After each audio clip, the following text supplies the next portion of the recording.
have been people who have held that office, they did not campaign in that manner. President Connery did not campaign in that manner. He was the first. Jean Ping of Gabon did not campaign in the manner that he is. Nkosazana and Lamini Zuma did not campaign in that manner.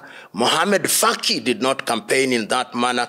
My own view is that Kenyans and other Kenyans, the Kenyan government may support him, but I believe that he is not my candidate. He's not your candidate? He's not my candidate. I think maybe there are other Kenyans who... Of course, there are other Kenyans in matters such as these.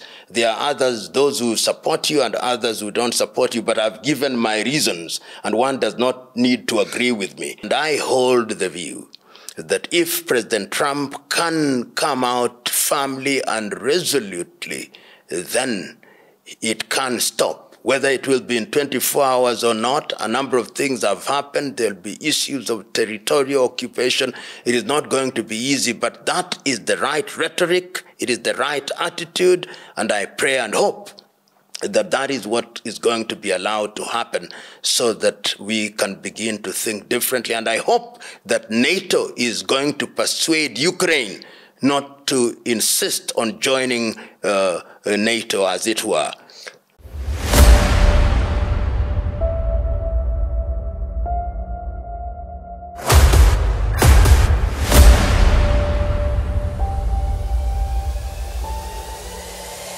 This is the journey to One Africa.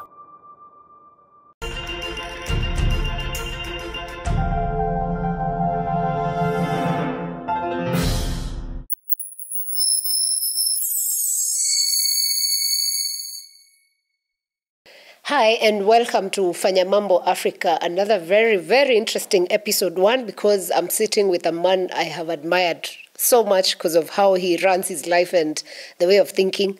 Two, he's a top Pan-Africanist. I think when you talk about Pan-Africanists in Kenya, he comes to mind as first.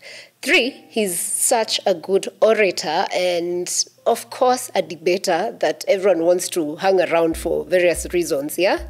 How are you, PLO Lumumba? No, I'm very fine. Sarah, it is, yes. And I'm glad to be in your presence. I think the people are happy to have you all the time. They are my good friends. What's that you've given to people that... No, when the chemistry is right and when you speak the language of the heart, then there is a way in which you connect, because that is what human beings want, to have an intimacy which is born out of being genuine when you speak not the language of the lips, but the language of the heart. You know, a friend of mine yesterday, I told them that I would be hosting PLO, and they said, just ask him if he does anything for fun except speaking. You know, the tendency of many people is to judge you on the basis of what they see in the public domain. That is possibly just 10% of what I do. I do many things. I'm a very highly trained martial artist. Oh. And I started in 1975 as a Shotokan karateka. But I then moved into mixed martial art, and together with a friend of mine who is my teacher, Kech, we are now developing what we consider to be an African art called Nyabuntu, which will be a mix of Shotokan karate, kung fu, jireku-no-do, taekwondo, and Krav Maga.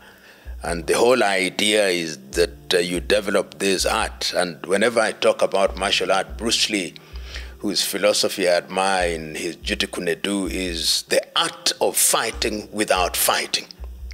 So that when you are a very highly trained martial artist, fighting does not come naturally. It is something that makes you to think, to reflect, and to be philosophical.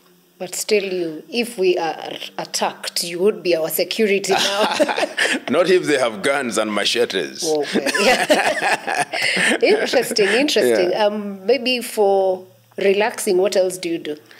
I belong to a number of book clubs, which is something that I find very stimulating. We have one book club where we do poems, another one we do diverse literature, African literature. We read literature from Asia, from different parts of the world, and I find that very relaxing. reading. Yes, indeed. Of course, has to be. I mean, Yeah. for a man who's a good narrator, it has to come from that. Yeah. Okay, so on this episode, I want to look as us to talk about the year that has been 2024, the events that have happened both in Kenya and across the globe, and how all that affects Africa as a continent. So I would want to hear from you. How would you describe overall the year 2024 from your perspective? You know, it gives me an opportunity to remember the words written in the book by Charles Dickens, A Tale of Two Cities. It was the best of times and it was the worst of times. It was the age of darkness and the age of light, and it was the epoch of incredulity and the epoch of belief, and it was the spring of hope and the winter of despair. So it is a year that has things that are good, bad, and ugly. But even in the midst of that, we have to retain faith. And if I talk about bad and ugly, it's throughout the world. Look at the number of wars that are being fought in Asia, Russia and Ukraine. Look at different parts that are suffering in Myanmar, in Asia. The refugees that are being generated, like the Rohingya. If you come to the continent of Africa, we have war in Sudan, we have war in southern Cameroon, we have war in eastern Congo, we have war in Somalia, we have war in the Amhara region of Ethiopia, we have war and contested elections in Mozambique. But in that same vein, we have seen in the continent of Africa the first direct election, or perhaps it's the second after Johnson Sirleaf in Namibia. Yes. Of Nandi. We have seen the emergence of the opposition of Boko in Botswana and the return of my good friend John Dramani Mahama in Ghana. And at the same time, we see the contested elections in Mozambique. In Kenya, we have seen the lynching of the deputy president under the guise of impeachment. In South Korea, we have seen the president being impeached for declaring a state of emergency. In the United States of America, we have seen the reemergence of Donald Trump. And of course, things have happened across the world that really sends a clear message that human society is one that is attended to by many things which cannot be predicted or cannot be understood. But is that not the nature of human society, so that when you read, whether you read the Hindu Gita or the Christian Bible or the Quran of African traditional religion, it is not an easy time. And who said it would be easy? History teaches us that it has always been difficult, and it is in our ability to handle that which is difficult with dignity that we remain who we are. That's a whole coverage, basically, of what has happened, because I relate to all those instances you've mentioned. But let's start here at home. As they say, charity begins at home. And the political space sort of has changed since June 25th in Kenya. This is due to the Gen Z protests that happened. And I would want to understand from your perspective, how has that changed politics? And is it a wave that will just go? Or is it something that we expect to live with? And does the political class understand it fully? Or is it a thing that they know they'll sweep back to normal programming? I always, when I'm asked about Gen Z question, to remember that the categorization of people into those categories is a product of Jean-Marie Tweng, who wrote a PhD thesis on the subject. So we must be acutely aware that that characterization is foreign, Gen Z. But be that as it may, it is indicative of the rise of young people. This is not the first time that this has happened. Throughout the ages, young people have periodically emerged in different continents. We'll remember the French Revolution, the Bolshevik Revolution, the Turkish Revolution that brought down the Ottoman Empire and gave to the world the phrase, the Young Turks. You'll remember in South Africa the emergence of the protests that gave birth to Sharpeville Massacre, black consciousness of Steve Biko, the Soweto massacres of 1976. We'll also remember the Cuban Revolution. So when we come to Kenya, and of course the Arab Spring, it is true that young people are dissatisfied and are still dissatisfied with the administration that we have. And unfortunately in Kenya, it appears that the political class only reacted during that moment. And the gains that were made, at least the visible gains that were made, like the finance bill, is back with a bang. The arrogance of the political class is back with a bang. The incestuous relationship amongst politicians is back with a bang. The musical chairs, so that it would appear that the impact was only minimal. One wants to imagine that underneath that apparent return to normalcy, there is a volcano that is still waiting to erupt and erupt positively. Because if you look at what happened during the same period, those who followed what was happening in Kenya, the Bangladeshis were able to remove their top leadership as a result of agitation. We have also seen the removal of Assad, Bashar al-Assad in Syria. But in Kenya, we are back to normal. The same political players are now engaging in rapprochement, shaking hands, visiting each other. And 3 years in advance of the election, they are already talking about coalitions. And the reason is not far to seek. Our politics in Kenya is based on ethnic mobilization. And even the Gen Zs, we have seen a number of them pandering to the ethnic warlords or ethnic kingpins. That is my worry. It is my worry because there are very few Kenyans. They are only people from their tribe. You hear people talking about Gema, talking about Mulembe Nation, talking about the Luo Nation, talking about the Mijikenda Nation. And people of Kenyan origin should read a book that was written by Koigi wa Wamwere, Towards Genocide in Kenya, the Curse of Negative Ethnicity. If only to warn ourselves that if we continue on this trajectory, then we are on a slippery path. So, in a nutshell, I would want to say that the Gen Zs or the young people shook the system, but it would appear that the system was shaken but not stirred, and that therefore they are back with a bang and doing the things that we thought they would stop doing, and that is sad, which then indeed suggests that a lot more must be done. My good friend David Mailu has written a short book in which he is urging the Gen Zs, don't stop, because it is necessary that we change this particular political culture. It is a culture that started a long time ago, and if you look at the leading politicians now, they all belong to Kenya African National Union, which has since mutated and formed different parties. So the culture has not changed. And when you say they belong to KANU, basically, I remember there's the former Lin Jiru once said, these are political cousins. Yes. All of them. And you've spoken about starring. And what we've seen across Africa, like in Mozambique, there are still protests as we speak. This is like a month after the elections. In West Africa, what happened is maybe now the army decided, you know what, we can't keep pushing for something that is not happening. And they decided to have a coup. And that happened across, I think, 4 nations so far. As we head towards 2025, are we going to see more of coups in Africa, and especially in East Africa? Is that even a possibility? You know, Africans are tired.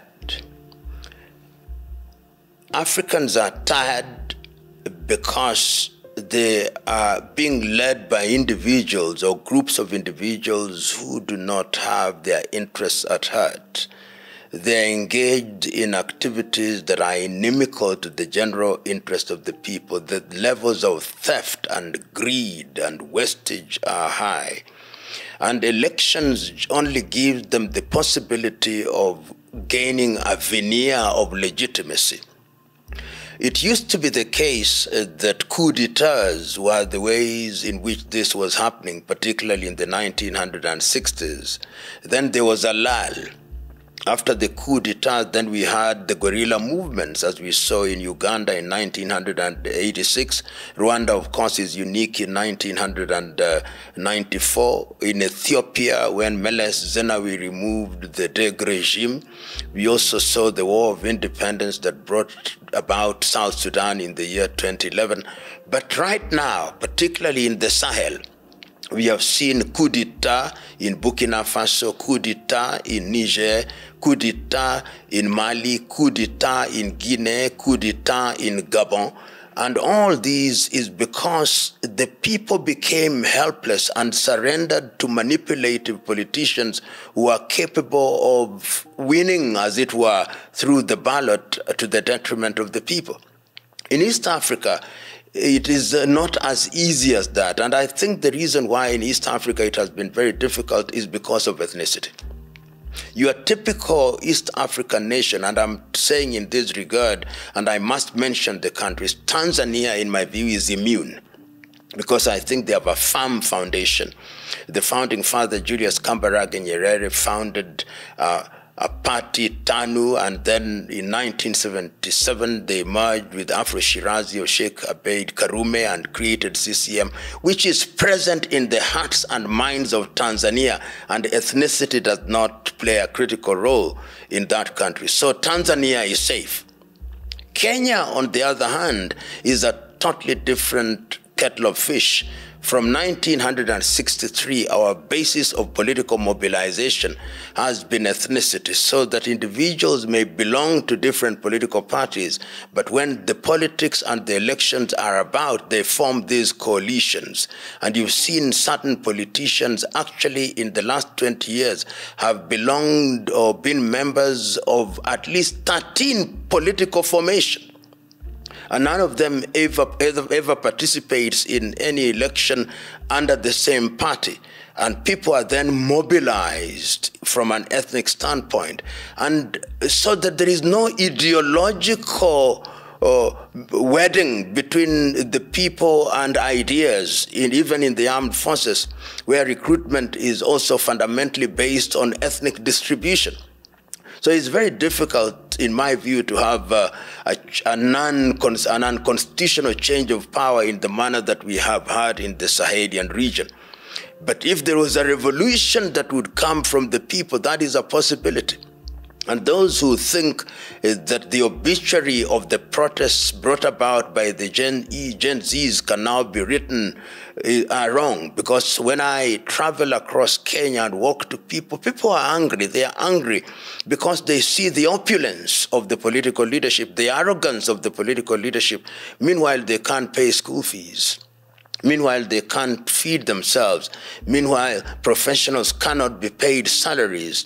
So the answer to the question as to whether there is a possibility of a coup d'etat in Kenya, I think it is not easy. But the people are rising, and when the people are rising, you never know what may happen. In Uganda, of course, it is equally difficult because, you know, after the NRA, NRM, even the National Army are cadres of the NRA, NRM.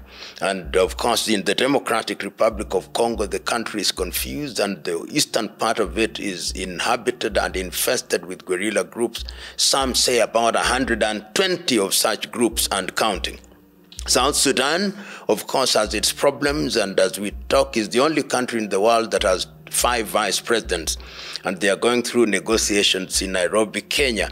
After the revitalized peace agreement collapsed, there is now one called Tumaini. Somalia is another difficult place. We've just seen on the 15th day of December or thereabouts the conflict between the forces from Mogadishu and the forces in Jubaland fighting one another. So that country is also in trouble.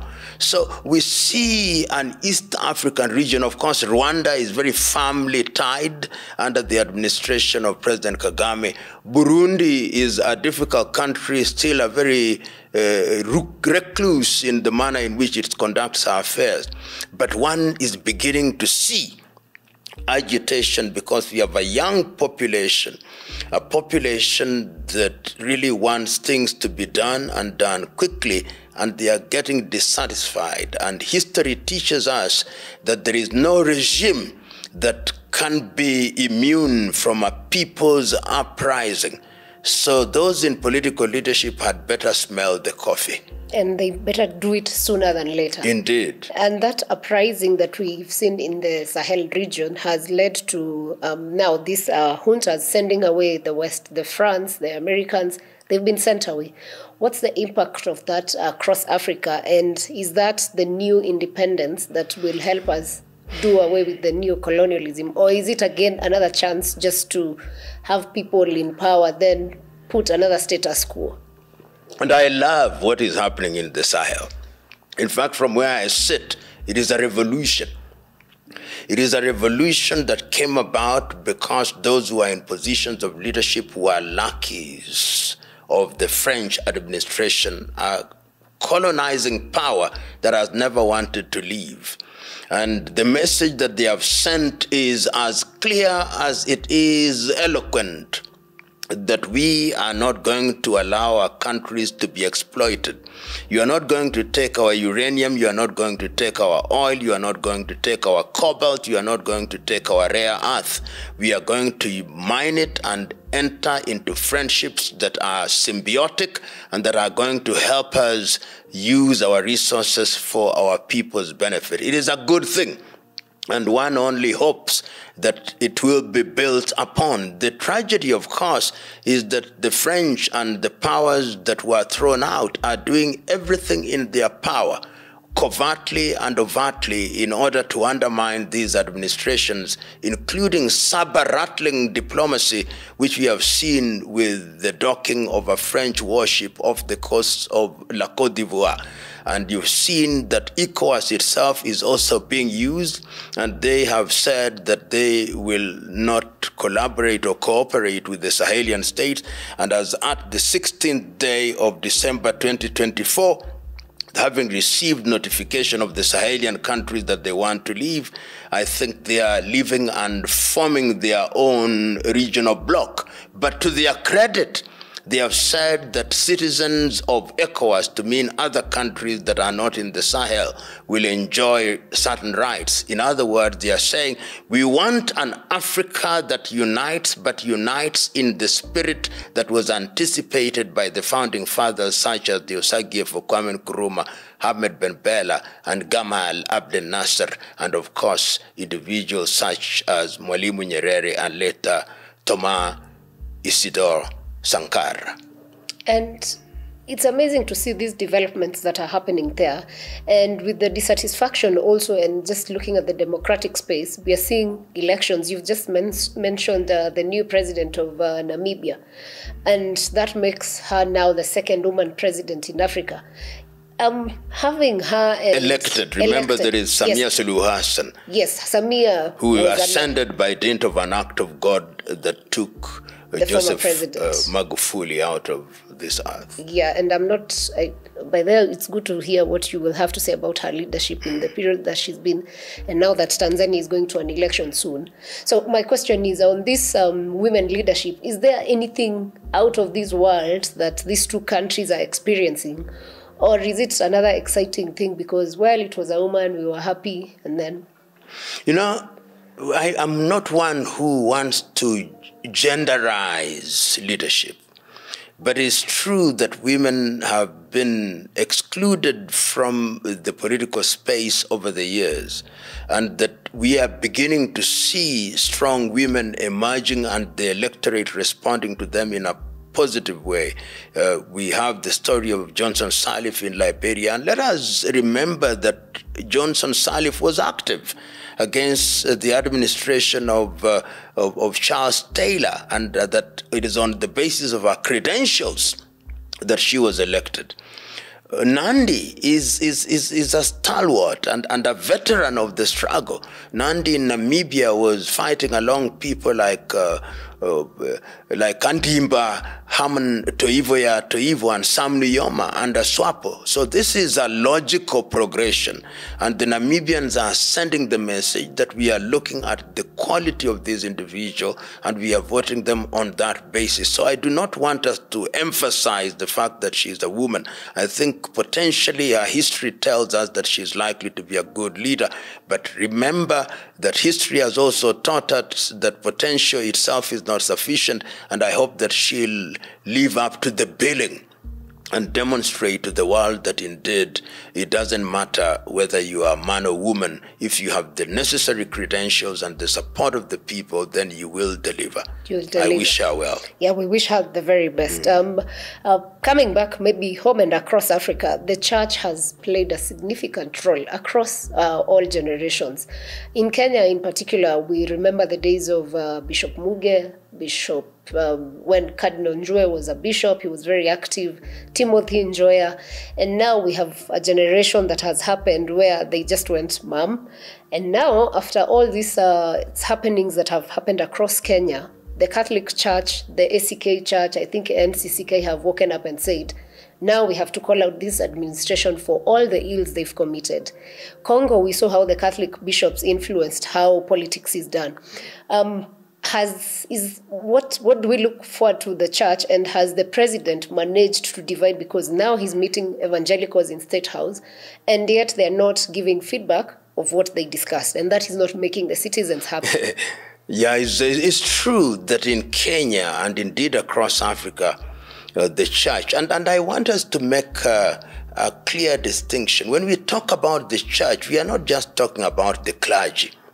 We are also talking about the laity. Yes. We tend to focus too much on the clergy as if the clergy are the ones who constitute the church. But because they are the more visible, it is right that their misbehavior is then interpreted as meaning the behavior of the church. And in Africa, we have seen persons of religious persuasion, and it's not only Christians. We have seen Hindus, we have seen Muslims, have seen practitioners of African traditional religion.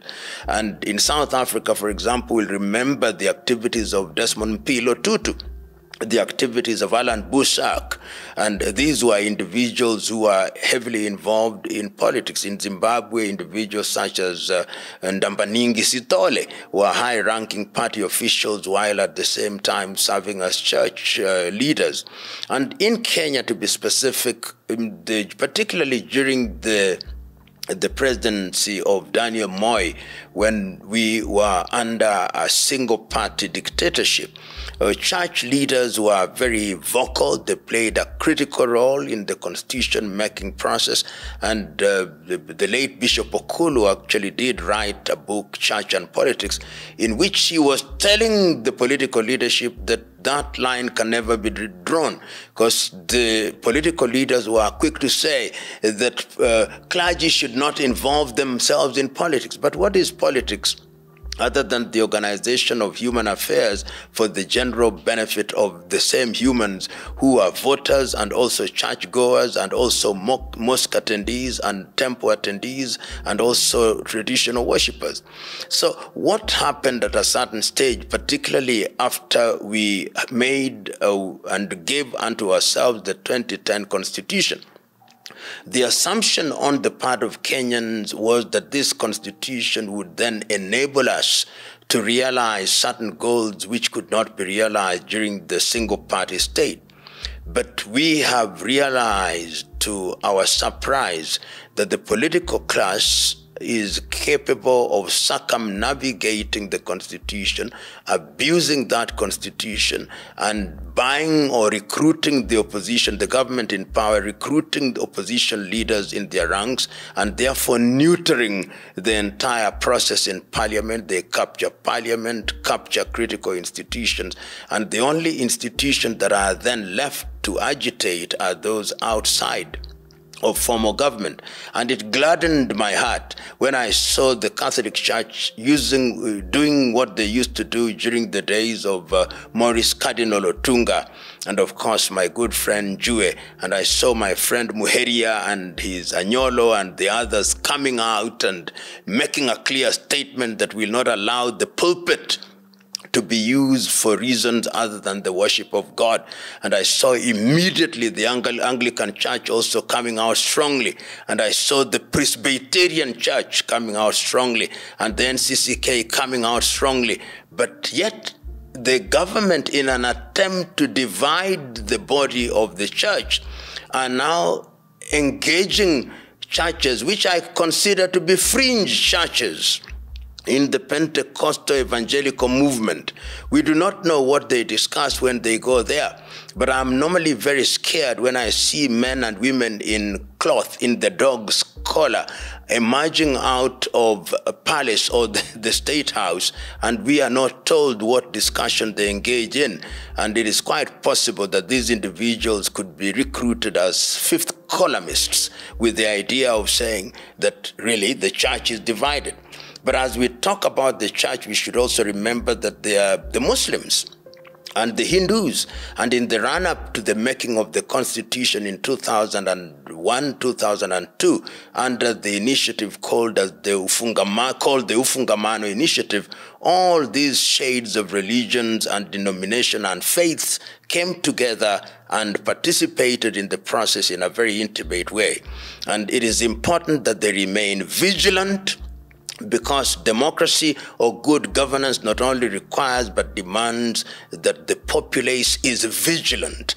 It is our duty, therefore, to ensure that they remain on that path in critiquing the government and making demands and ensuring that the government or the administration of President Ruto, as it is now, does what is in the best interest of the country without pandering to Western countries. You saw there was an American ambassador, Meg Whitman, who was almost behaving as if she was the governor of Kenya. And Kenyans were very happy when she said that she had tendered resignation to President Joe Biden, anticipating that President Trump would be coming in the month of January, the year 2025. So it is important that we have the church and the mosques and the temples and the shrines coming together and saying we will not allow people to abuse their political offices for short-term interests and in order to enjoy the perks that go along with political power in the continent of Africa. So overall, what we have to do, eternal vigilance is the price we have to pay. Absolutely. And to approach these things without fear of consequence. Cowards die many times. We must have men and women who are brave, men and women who are prepared to pay the ultimate price for the sake of this generation and generations yet to be born. And for people, I mean, even in our generation now, there are actually, say, about 60, the number that was given of the young people who paid the price for good governance, which essentially hasn't been achieved yet. The other thing that comes with this church business is nowadays, even after we saw the Pentecostal bishops, Bishop Mark, Bishop J.B. Masinde, Arthur Kitonga, the Meru bishops who went with C.S. Rinturi, after that meeting, on the online space especially, everyone was saying these people went for the brown envelope. Mm-hmm. So the question is, are we now putting the president in a place where he cannot host a meeting with anyone because we will accuse them of having brokered deals? You know, I am on record as writing to the president whenever I think there are issues that ought to be dealt with. And I wrote a fairly long letter to the president. And in my letter, I said many things, one of which was that there is a trust deficit. Whether despite the best intentions of the president, there is a general belief that he is not doing well. It is therefore incumbent upon the president to ensure that he regains the trust of the people. Once he does that, then the people will give him the benefit of doubt, and that is work that he must do. So in other words, what would you tell him? How does he recover this trust? What I told him, actually, not what will I tell him. Yes. I told him, number one, that you must be believable. When you make a statement as a head of state, make sure that what you say is done. And if it is not done, come and tell the people in clear terms why it has not been done. But people can give you a list of 10 things that His Excellency, the President of the Republic of Kenya, said will be done, and none of them will be done. Instead, the things that the people don't want to be done are the things that are being done. In other words, it is important for him to change. And this has been done before. Great leaders in Africa, when they made mistakes, they came and apologized. That is Mwalimu Kambarage Nyerere's greatness. That is Kenneth Kaunda's greatness. That is Nkrumah's greatness. That is Samora Moises Machel's greatness. That is Ahmed Ben Bella's greatness. That is Nelson Rolihlahla Mandela's greatness. We are all human beings, are fallible. Therefore, don't assume when you are in a position of leadership that you hold the power and the monopoly of wisdom and that you are infallible. If you do that, the people will say it. When they think the king is naked, they will say it, because the activities of the king affect the citizens. And I'm using the word king metaphorically. That's very true, and I hope your message gets to I the right pray places. and hope so. Because Do you know if your letter was Of delivered? course, not that I know. It was delivered. When I write, I don't know how they get to the press. You'll discover that my letters are actually marked confidential, and they are delivered confidentially. There must be people who come across those letters and actually post them in the media because they think that the message ought to be made known to the public. And I do not quarrel with them when I myself, to my surprise, sometimes see those letters in the media while I actually delivered them under confidential cover. And this is not the first time that I've written. I started writing to heads of state when I was a second-year student at the University of Nairobi. And there is not a single Kenyan head of state that I've not raised issues with when I felt there was something to do, because I believe that that is the responsibility of a good citizen. Whether they listen or not is not my business. Somebody was asking me, but do they reply? Then I asked, when Paul was writing letter to the Galatians and the Ephesians, have you ever seen in the Bible the reply of the Colossians? My duty is to write and to put my case for the general good. That's very good. And that's what active citizenship actually is. Now, the U.S., in a few days, will have officially inaugurated a new president, that is Trump. His first term relationships with Africa were a bit not the best, so to say, or were best, depending on how you look at it. Now he's in for the second term. What are we expecting across as Africa, and particularly for Kenya with this Ruto's administration? You know, contrary to what people say, I actually wanted Mr. Trump to win the elections, and for two selfish reasons. Number one, that I've always had my difficulties with neoliberals, and the Democrats in America represent these. They are the people who smile with you and they stab you. I prefer somebody who doesn't smile with me and tells me to my face, you are this. And my understanding of history is that the Republicans have done that much more consistently whenever they're in power. But remember that America is America, and as Reagan once said many years ago, America does what is in America's best interest. Administrations come and go, but there are certain things that will continue to happen a la America, notwithstanding that there is a new administration, whether of the Democrats or of the Republicans. So I hope that Mr. Trump will understand that his nation is a powerful nation, and that they have a duty to work with other nations in a manner that is mutually beneficial. I am very happy that they are not going to dictate to us, or I hope that they will not dictate to us. There will be no Pax Americana, and I hope that that will also make us wake up. This idea in the continent of Africa that we always go around the world with begging bowls, yet we have so many resources, should be discarded.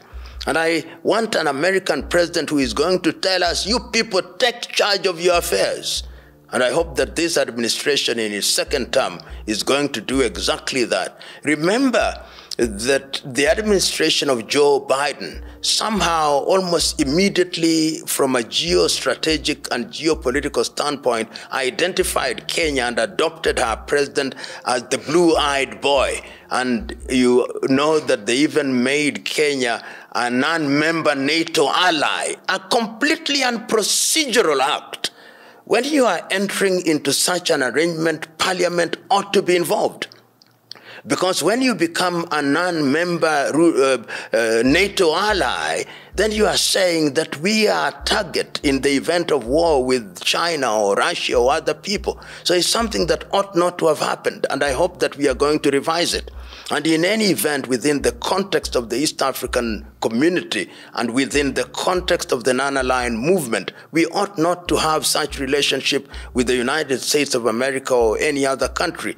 We should operate.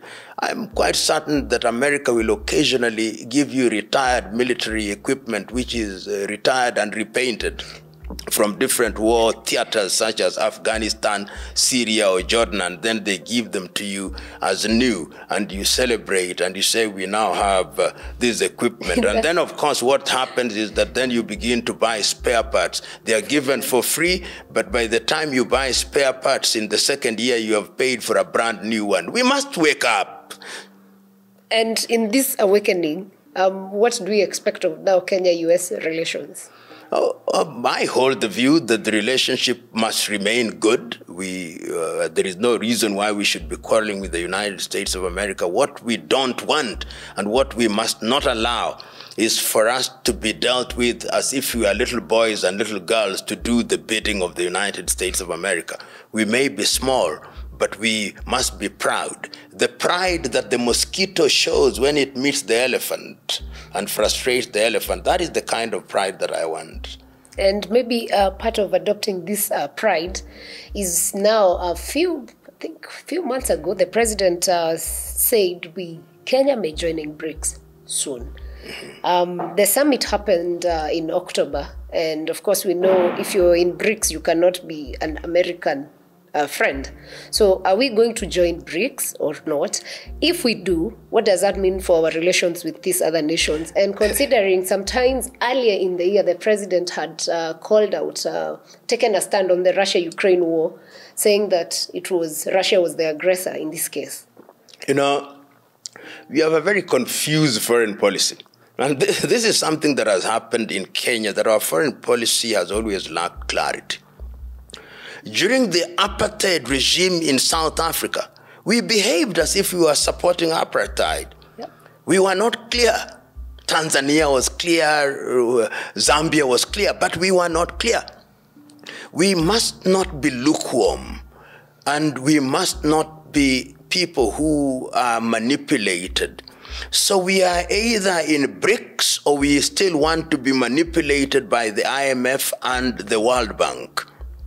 And my view is that BRICS is necessary. It is a counterweight to the domination that we have had over the years of the Western world and IMF and World Bank and WTO, which are these Bretton Woods institutions. It must be remembered that even the WTO, which came later, was actually a product of Bretton Woods, except that it was delayed and we had the general agreement on tariffs, that is GATT. So BRICS is a good thing. It gives many countries an opportunity to negotiate from a position of strength. But in order to do so, African countries must also make sure that the big boys and girls in BRICS, such as Brazil, China, Russia, and India, understand that Africa is an equal partner. The problem of Africa is that we are divided into too many little countries, some of which are not viable. But if we speak with a single African voice, then we will be heard and will create an economic system that is going to liberate us from the dominance and control from Bretton Woods institutions and, of course, the European Union, which is re-emerging and is showing great appetite to control activities in the continent of Africa, to control even our Africa Agenda 2063 and Africa Continental Free Trade Area. And they really have a push on such areas. You've spoken about our Kenyan policy, and just the other day, they did a review of Kenya's foreign policy. I don't know if you've gone through it and what you feel the impact will be for us in terms of our relations with other nations. Is it now straightforward? No. You know, what is on paper and what happens on the ground is something that is very different, particularly in Kenya, because we are not consistent. The documentation will be perfect, but how we behave lacks consistency and lacks clarity. And I would have loved for Kenya to remember that within East African region, our desire was to move as one, so that even in terms of foreign policy, I would want to see a more coherent foreign policy that is indeed articulated from the East African Community headquarters in Arusha. So the Arusha diplomacy, how are we going to relate with the European Union? How are you going to relate with Russia, with China, with Turkey, with the United States of America, with Canada, and all these other countries? But if we still want to go it solo, then we are going to have many missteps. And you can see some of the pronouncements when you see bureaucrats in this administration. The things they say and the things that are happening on the ground sometimes are like day and night, sometimes like East and West, which is not a good thing. East and West caught me because I'm going to ask. We've always had the thing of sometimes we want to look East, sometimes we want to look West, all based on interests. With this, the Trump administration consideration, and with what has been happening across Africa, where is Africa going to look? Are we still divided with some looking east, some looking west, others forward, as Nkuruba had put, or where do we stand? The Osagyefo was right. Africa must neither look east nor west. Africa must look forward. And in this regard, when she looks forward, it means that she is going to collaborate with all friends of goodwill, notwithstanding that you are from the east or the west. That was the very basis of the non-aligned movement. You remember when the founding leaders of the non-aligned movement met in Belgrade in Yugoslavia, that was President Josip Broz Tito of Yugoslavia, President Sukarno of Indonesia, the Prime Minister of India, Jawaharlal Nehru, the President of Egypt, of the United Arab Republic at that time, Gamal Abdel Nasser, and of course the Prime Minister, then President of Ghana, the Osagyefo Kwame Nkrumah. The whole idea was that we were non-aligned but positively neutral. And at that time, the world was divided into the Soviet Union and, of course, the Western world led by the United States of America. And after Winston Churchill had said that the Iron Curtain has fallen in the continent of Europe, there was the ideological contestation. And many of the countries that I'm talking about, which had themselves been victims of colonization, we are saying we are not going to align ourselves to any of these factions. We are going to look forward, but whenever necessary, if there is something we can do with the Chinese, so be it. If there is something that we can do with the Americans or the United Kingdom or Germany or Japan, so be it. And I think that that is the path that we should be talking about. But this will only be realized if within the African continent we move towards greater unity. We are so disunited, and it pains me. For example, when on the 16th day of December, I saw ECOWAS saying that they are now almost expelling the Sahelian group of countries. And the reason why the Sahelians really want to leave is because during the critical periods, the ECOWAS was seen to be acting at the bidding of Western powers and threatening them with military intervention. So you can understand. But I would love to see an Africa that is moving closer and closer to integration, if not a federation, a confederation. And it may not happen in our lifetime, but we want to see movement in that direction. And it can only happen if we are consistent in our rhetoric and, of course, resolute in our actions. The dream for a united Africa, I think, has existed since independence across African nations. But even as we hope for a united Africa, the one thing that is so loud is the guns across. Africa does not manufacture guns. but we have so many guns where people are fighting across Sudan, Congo, and all those other regions. Who is in charge of silencing these guns? If, let's say, the president in Kenya tries to mediate and he's told, we can't take you because you're aligned. You go to the Sahel region, they're told, these ones, we can't involve them. These are coup leaders. So how do we silence the guns across Africa? Remember, I believe it is the year 2021 that was designated by the AU. I may be wrong about the year, but just around about that time, when the AU said that this was the year of silencing the guns.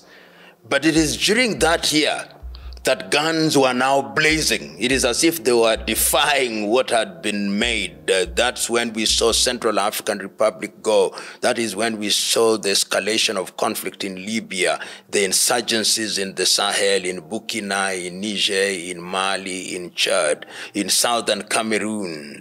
We saw in eastern Congo, in Mozambique, in Sudan, in South Sudan, in Tigray, in Ethiopia, and of course we saw in Somalia the guns are still blazing. Who must make the decision? It is Africans. Kwame Nkrumah said it in an address in the 1960s, and when he said that we Africans must now acquire appetite for peace, because in the absence of peace we cannot realize the promises that we made unto ourselves when we regained independence. We are not going to ensure that we can feed ourselves. It is not going to be possible to educate our children. It's not going to improve health standards. We are not going to build infrastructure. We are not going to create social harmony. Unfortunately, there are individuals in the world that love a fighting Africa. As they say in Kiswahili, vita vya panzi furaha ya kunguru, which means when grasshoppers are dying, then of course the eagle, the hawk, is very happy because once they kill each other, then the eagle just eats them very nicely and slowly because they have served themselves for dinner.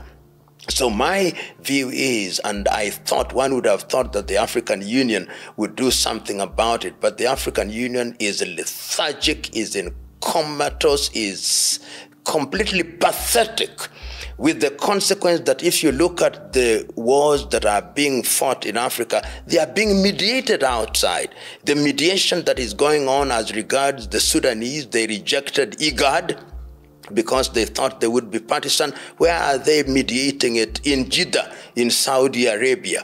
The conflict between Ethiopia and Somalia, where is it being mediated? In Ankara, in Turkey. And any attempt at local mediation does not go on as well as it should. Look at the attempt at mediation between the Democratic Republic of Congo and Rwanda, which almost collapsed on the 16th day of December 2024 in Luanda, in Angola. And this, in my view, comes about because the current crop of African politicians who have the mandate are so focused on narrow issues. There is an obsession with elections. If you look at many African countries now, their obsession, if you go to Malawi now, they are talking about an election in 2025. Perhaps they should. In Zambia, they are talking about an election in 2026. In Uganda, about an election in 2026. In Kenya, about an election in 2027. Barely 2 years after the last election. So we are so preoccupied with election and holding public office that we forget that we need peace and tranquility in order to trade and liberate ourselves from sorrow and want. And that is why some of us have said that many African governments are nothing but kleptocracies and kakistocracies. Kleptocracies to mean that the theft is going on an industrial scale, and kakistocracy to mean that our worst men and women are the ones who have taken charge of our affairs, and their vision for the continent of Africa is like the vision of a mosquito and that of a warthog. When you compare that with what happens with China when they meet, you hear them talking about China and Africa in trade 100 years from thence. That is vision. Statesmen thinking about the next generation, politicians thinking about the next elections. Unlike our kakistocracy, which Yes. we the people have played a We, the large part. people, are also to blame. We, the people of Africa, vote because somebody has given us a bag of rice. We, the people of Africa, vote an individual because they belong to your tribe or your clan. We are co-authors of our own misfortune. Nyerere used to say, if we allow our stupidity to reign, then our stupidity will chew us and spit us. And I think it's chewing us badly in this It is about to generation. spit us. It's very sad. One of the statesmen from Kenya we are looking forward to is Raila Odinga, because he's vying for the AUC chairmanship. They did the debate the other day. Do you feel convinced that he's done enough campaigning across? First of all, I use the word statesman very differently. I don't support Mr. Odinga's bid for a number of reasons, and I've already stated that in different fora. Number one, because his bid is an attempt to use the AU position to exile him from local politics so that this administration may get the support of his constituency. That is not a reason why you give somebody a seat that requires young and vibrant individuals. Mr. Odinga is going to be 80 in the month of January. Really, at age 80, one should be writing his memoirs, not competing with younger people for holding an office, which is a secretariat's office. So, and even the manner and style in which he has campaigned is inconsistent with what the spirit of the AU is. There have been people who have held that office, they did not campaign in that manner. President Connery did not campaign in that manner. He was the first. Jean Ping of Gabon did not campaign in the manner that he is. Nkosazana and Lamini Zuma did not campaign in that manner. Mohamed Faki did not campaign in that manner. My own view is that Kenyans and other Kenyans, the Kenyan government may support him, but I believe that he is not my candidate. He's not your candidate. He's not my candidate. I think maybe there are other Kenyans who... Of course, there are other Kenyans in matters such as these. There are others, those who support you and others who don't support you, but I've given my reasons, and one does not need to agree with me. Yeah, that's true. President Trump said that he would end the Russia-Ukraine war in 24 hours once he's in office. Do you still believe that that will happen after January 20th?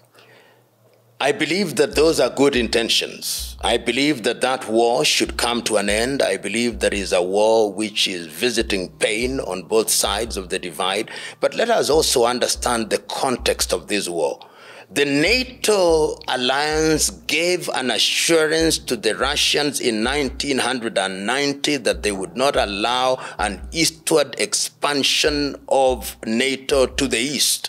They have reneged on this, and they are recruiting NATO to become an outpost in this regard. My own view is that that should not have happened, but unfortunately it has led to this war, and I believe that something should be done, because what we are seeing in Ukraine is a proxy war. A proxy war that is being fought by NATO using Ukraine as the theater of war. And I hold the view that if President Trump can come out firmly and resolutely, then it can stop. Whether it will be in 24 hours or not, a number of things have happened. There will be issues of territorial occupation. It is not going to be easy, but that is the right rhetoric. It is the right attitude, and I pray and hope that that is what is going to be allowed to happen so that we can begin to think differently. And I hope that NATO is going to persuade Ukraine not to insist on joining NATO, as it were. And I agree, because I think that NATO thing, that's key in that whole idea, if that war is ever to end. Yeah. Syria, the fall of Assad, who are the beneficiaries, and what's the future after this? You know, when you ask about Syria, we've got to look at the historical context. In the 1958 to be exact, Gamal Abdel Nasser and Kitli, who was then the prime minister of Syria, entered into a pact, and they created something called the United Arab Republic. And indeed, Egypt was known as such until 1970. But no sooner had that settled in 1961 that there were coup d'etats, culminating in the 1966 coup d'etat, which saw Hafez al-Assad become the defense minister. And in 1970, then he had a coup and he became the president of Syria since then, until, of course, he died in 2000 when his son Bashar al-Assad. And Syria is a very interesting country because it is the confluence of very many contestations. The Alawite, who are ethnically based Shia sect Muslims. Then the Druze are also there. Then there are Sunnis. So Syria is seen as the home of the Shia. And that is why during the Assad regime, they have inclined towards Iran and towards Russia. Who then are the beneficiaries? And you can only talk about these beneficiaries in the long, short to medium and then long term. In the short term, I think the Israelis are beneficiaries. Beneficiaries in the sense that Syria had become a ground via which Hezbollah were organizing and even storing arms, and they have themselves on the 16th day of December 2024, they have said that they have lost one of their major supply routes. So Israel is going to be a beneficiary, and it is not lost on me that no sooner had it been announced that Bashar al-Assad had flown to Moscow than they extended their territorial occupation in the land contiguous to the Golan Heights, which they captured in 1973. It is also important to note that the Turks are going to be beneficiaries. In fact, they have just announced that they are opening their embassy in Damascus since the year 2012. So that is in the short to medium term. The losers in the short to medium term are Russia and Iran, because they backed the Assad regime, and I'm quite certain that this administration is going to do everything in their power to want to extradite Bashar al-Assad. If they do that, Russia may very well begin to have a rapprochement with them. In the short to medium term, you can also see that the Americans and the Western powers have said that we have made contacts with the administration in Damascus. They are now forgetting that this particular individual was a part of the Al-Qaeda ISIS group. So I think very quickly they are going to go into that space. And the Syrian leadership have said that they are going to do everything that is in the best interests of Syria. So if that is true, then I look forward to a time when they will not want to be aligned to any one faction, which means that they can manipulate the processes and get what is necessary from Russia, from China, and from all those other countries, and also get what is necessary from the Western world, because Syria needs massive reconstruction. That's true, and I hope they are able to put an administration that can put the needs of Syrians first. I hope and pray. And with all these things, what does this mean for the relationship between Trump, Israel Prime Minister Benjamin, and Russia's President Putin, and maybe China to an extent? You know, politics is not black and white. And I'm quite certain that President Trump will be looking at what is in the best interest of the United States of America. President Trump has had a conversation, I believe, on the 17th day of December or 16th day of December 2024 with the Prime Minister of Israel, Benjamin Netanyahu. And Netanyahu is on record as saying that he told Trump that there is need for victory. And I'm quite certain that President Trump is going to listen to his military advisors, and the decision that will be made will not ignore the realities. People have no appetite for the continuation of that war to the extent that it disrupts movement of goods along the Suez Canal. And for that reason, I believe that there is going to be very careful negotiations with a view to ending the war for the general benefit. And I believe that that relationship is going to be one that requires maneuver. The second thing, as regards President Vladimir Putin, if one goes by the way they related during Trump's first administration, it would appear to me that they have a working chemistry. and that President Putin is perhaps more likely to believe President Trump in the manner that he did not believe the Biden administration. And if that is true, you could very easily have an armistice which will enable the war to be stopped and negotiations to take root. The Chinese, of course, are very subtle.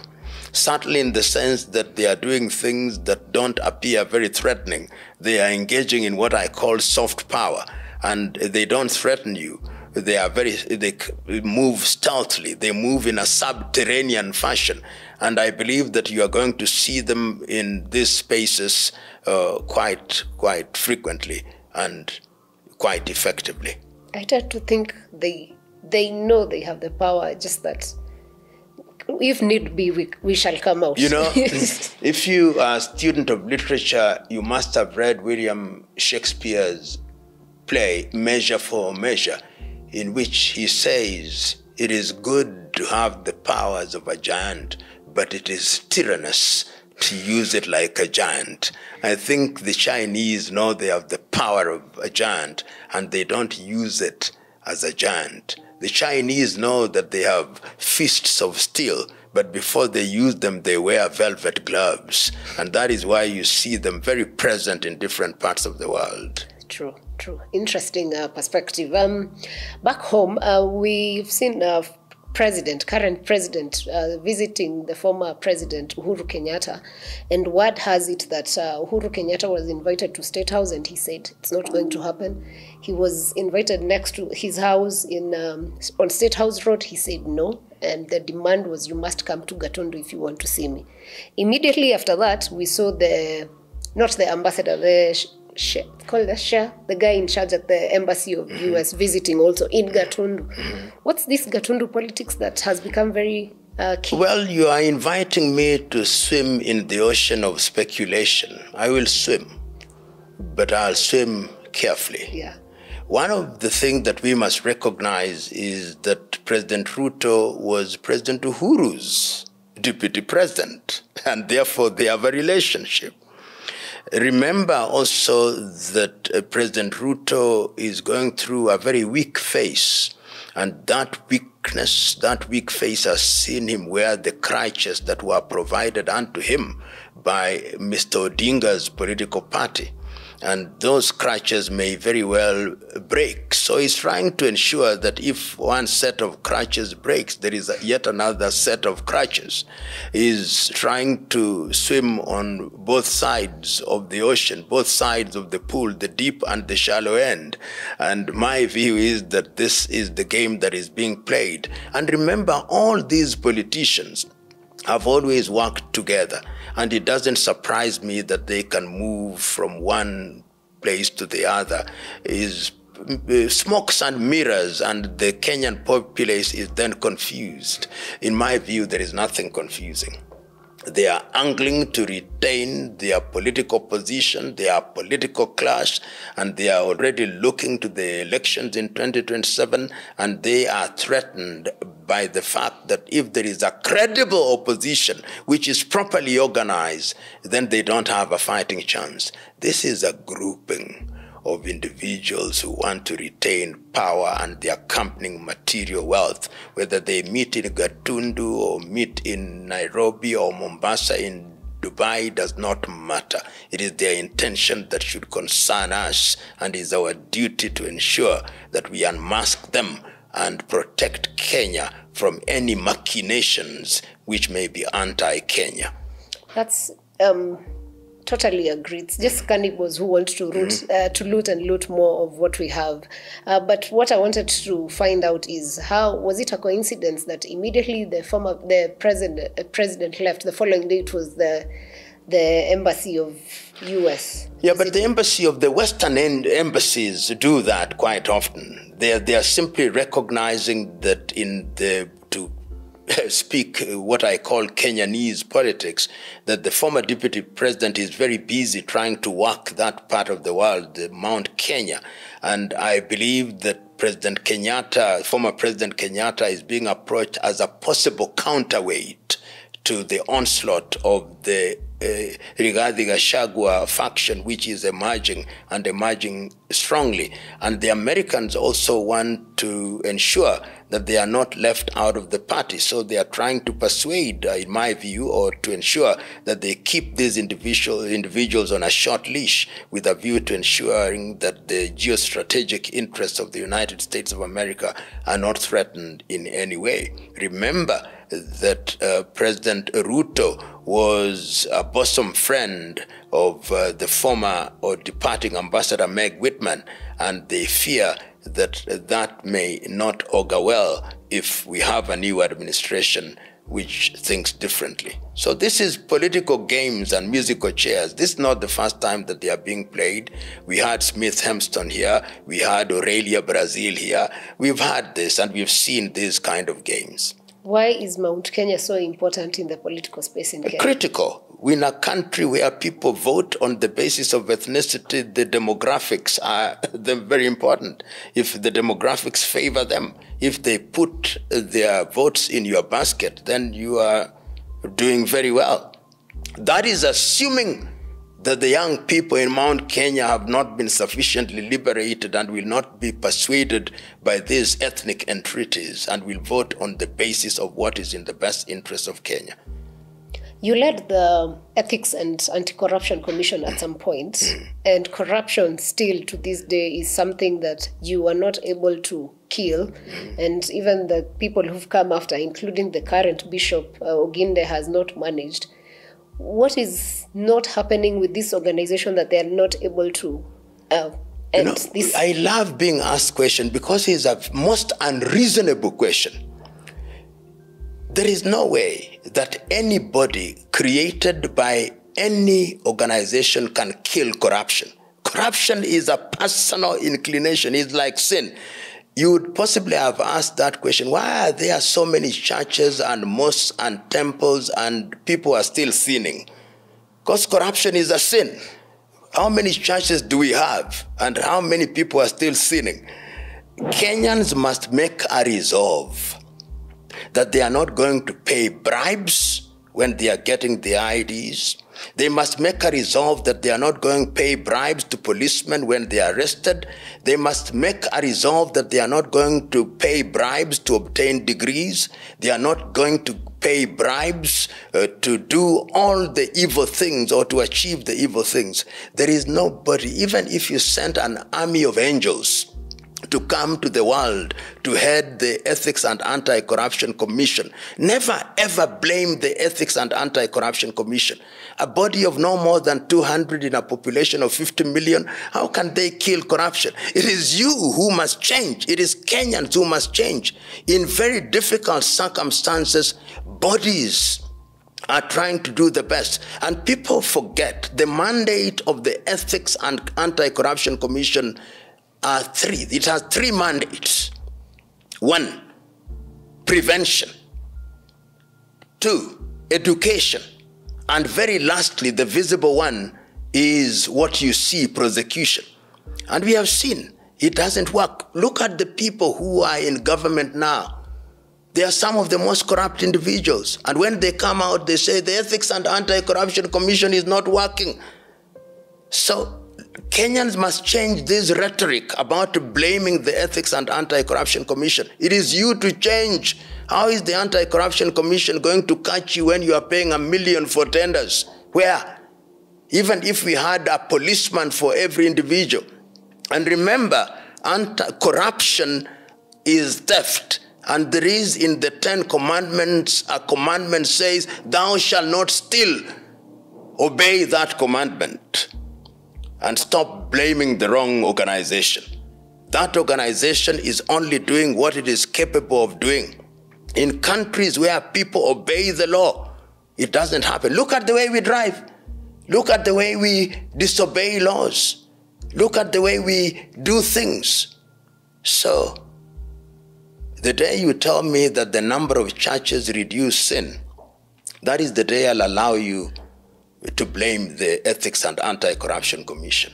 And I don't see that day coming anytime soon. Your predictions for the year 2025, both for local space and the geopolitical space? Locally, we are going through a very difficult space. First of all, there is this argument that the Kenyan economy is growing. The Kenyan economy is contracting. Forget the statistics from the World Bank. Just look at the sectors. Look at the agriculture sector. We are importing food. Look at the banking sector, which is the most successful one. And the reason, look, I'm asking you to look at the banking sector because of the number of properties that are being sold because people cannot repay their loans.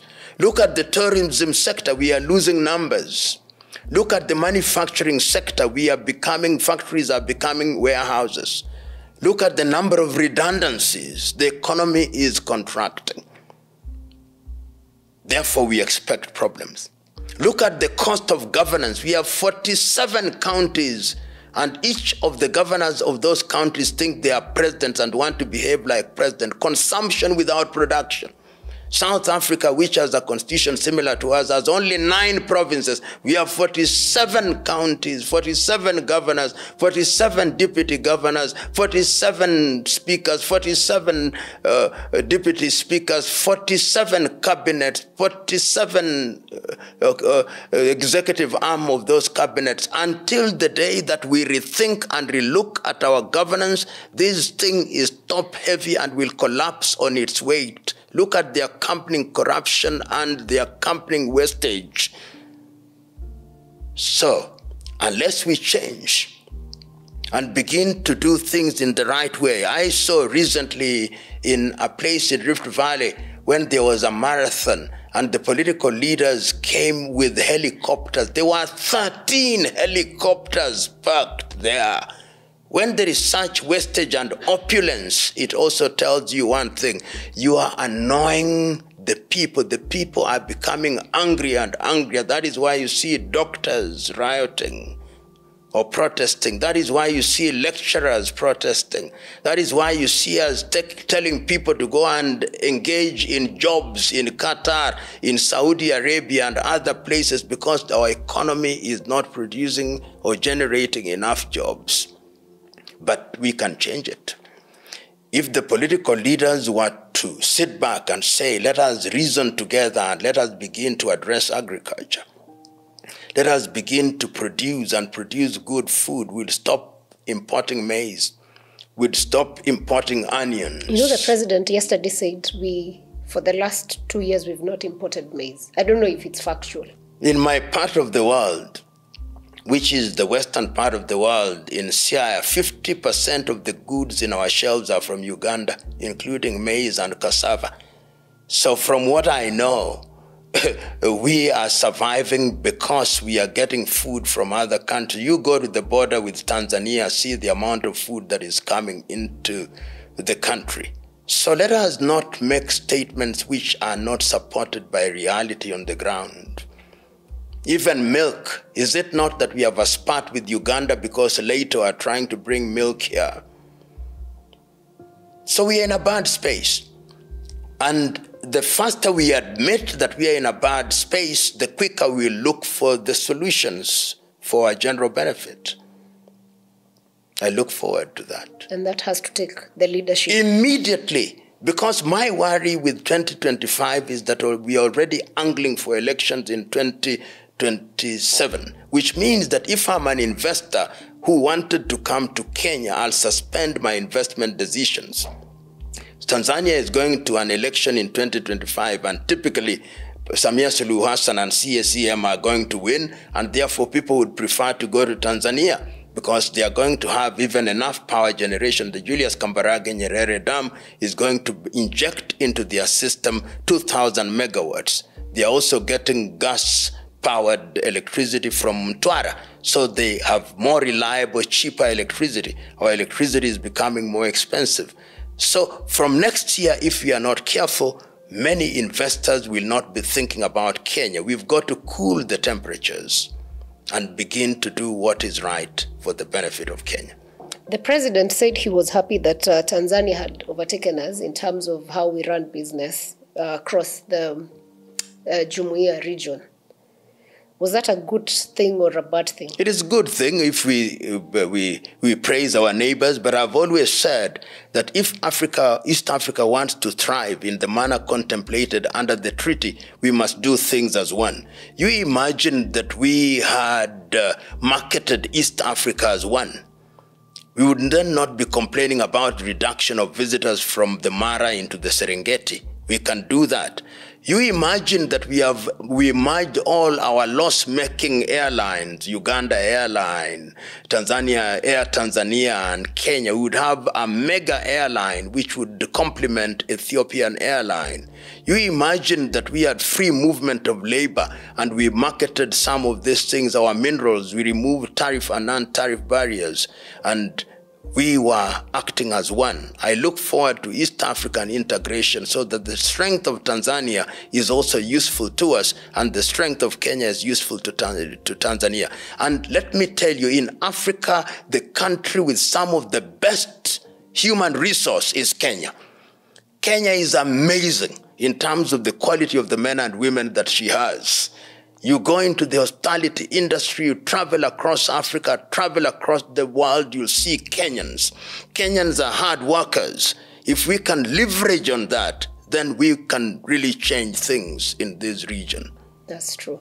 Your prediction for especially the bigger geopolitical space? I look at the world, I'm not Nostradamus, I'm not a Jewish prophet, but I can feel the pulse of the world. There is going to be intense competition between the Western world and the rest of the world. The BRICS, the Belt and Road Initiative by China is going to be flowering in the next few years. The Lobito corridor, which is coming from Luanda in Angola to Lobito, and through, I'm told, up to the Democratic Republic of Congo, is going to be another competition.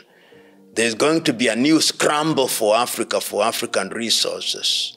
There is going to be a lot of saber-rattling diplomacy with people and warships being present in different oceans, defending their fishing rights, expression of political power. I see that happening. If we are not careful in certain countries, a country like Syria, if they are not very careful, even a civil war could emerge. In Africa, if we are not careful, a lot more governments could fall. In Asia, that is also a possibility, but one sees a rising Asia. Countries such as Vietnam are going to rise, Cambodia, Laos, Indonesia. These are countries that are going to rise. Of course, there are issues of climate change. We are going to have many more of these climate change phenomena. We see what is happening in the island of Mayotte, in that Mozambican channel. You are going to see more droughts. You are going to see more harsh weather. You are going to see water being an issue, potable water. So it is going to be a bag of many different things. And as I began, it is going to be the best of times and the worst of times. And if indeed the world will provide us with lemon instead of oranges, it is our duty to make unto ourselves lemonade. Because the divine instruction was, go ye and subdue the world. I hope we'll subdue the world and have dominion over it. Yeah, and that we should for sure in the coming year. And since it's Christmas season and hope is not lost, all is not lost even for Africa generally, maybe you can talk to our viewers, wish them a Merry Christmas. You know, when Pandora's box was opened, everything flew out except hope. Amid the gloom, we can never afford the luxury of losing hope.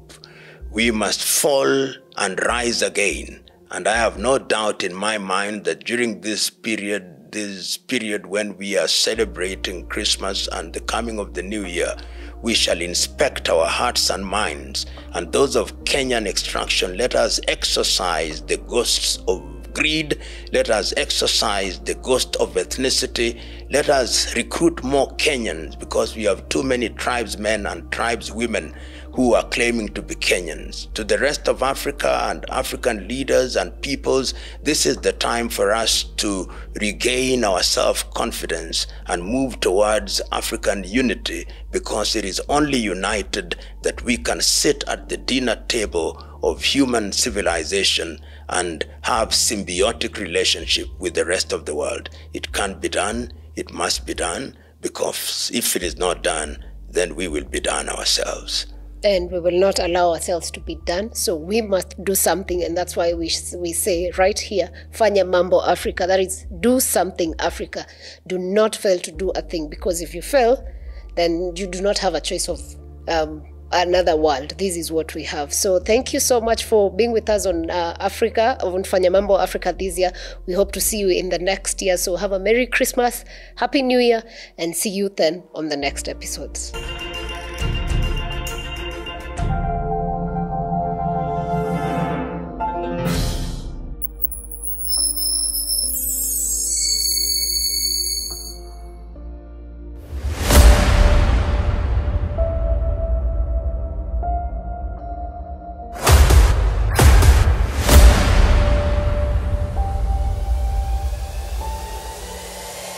This is the journey to one Africa.